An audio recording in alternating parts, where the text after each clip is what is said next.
ഇതിൽ നമ്മൾ ഒരു വീടിന്റെ ഏരിയ അതുപോലെ തന്നെ റെന്റ്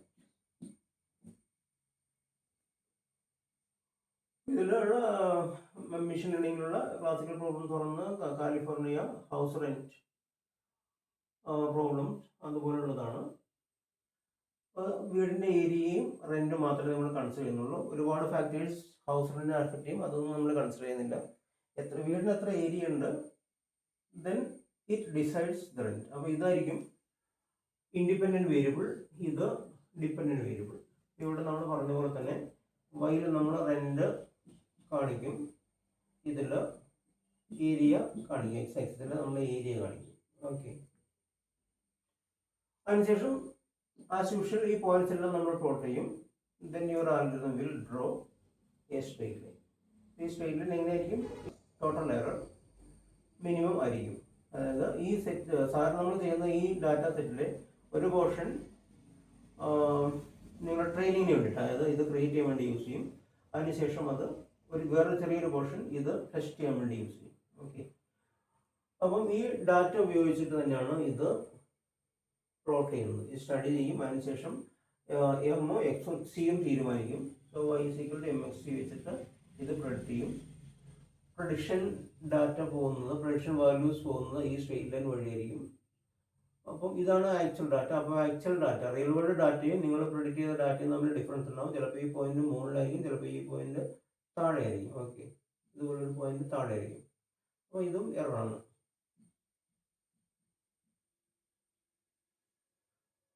അപ്പോൾ ഇതിലുള്ള ടോട്ടൽ എറർ നിങ്ങൾ സം അപ്പ് ചെയ്ത് കഴിഞ്ഞാൽ ഇതുപോലെ ഒരുപാട് ലൈൻസ് ഒരുപക്ഷെ വരയ്ക്കാൻ പറ്റും.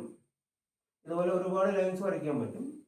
പക്ഷേ ഏത് ലൈൻ എങ്ങനെ ചെയ്താലും ടോട്ടൽ എറർ മിനിമം ആയിട്ടുള്ള ഒരു ലൈനാണ് നമ്മൾ അക്സെപ്റ്റ് ചെയ്യുന്നത്. ആ ലൈനാണ് റിഗ്രഷൻ ലൈൻ എന്ന് വിളിക്കുന്നത്. ഓക്കെ, ഇനി ഈ ഒരു കേസിൽ y = mx + c എന്ന് പറഞ്ഞു കഴിഞ്ഞാൽ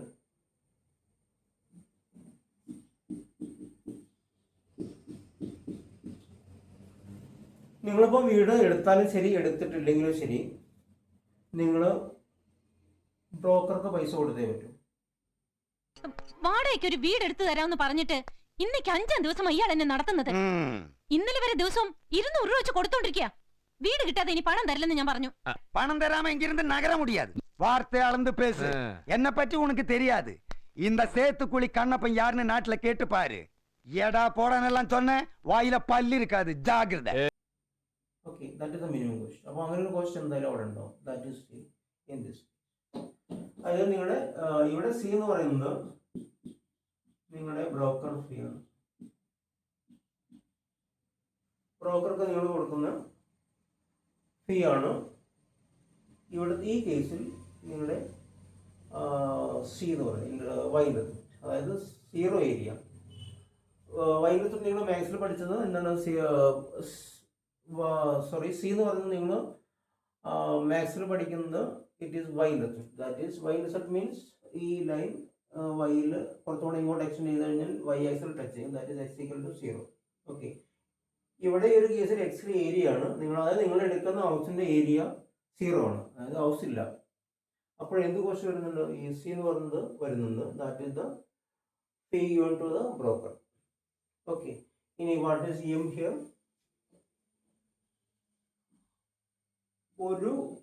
നമുക്കതിനെ ഫീറ്റ് സ്ക്വയർ കൊടുക്കാം. ഒരു ഫീറ്റ് സ്ക്വയർ ചേഞ്ചിന് എത്ര എമൗണ്ട് വരും?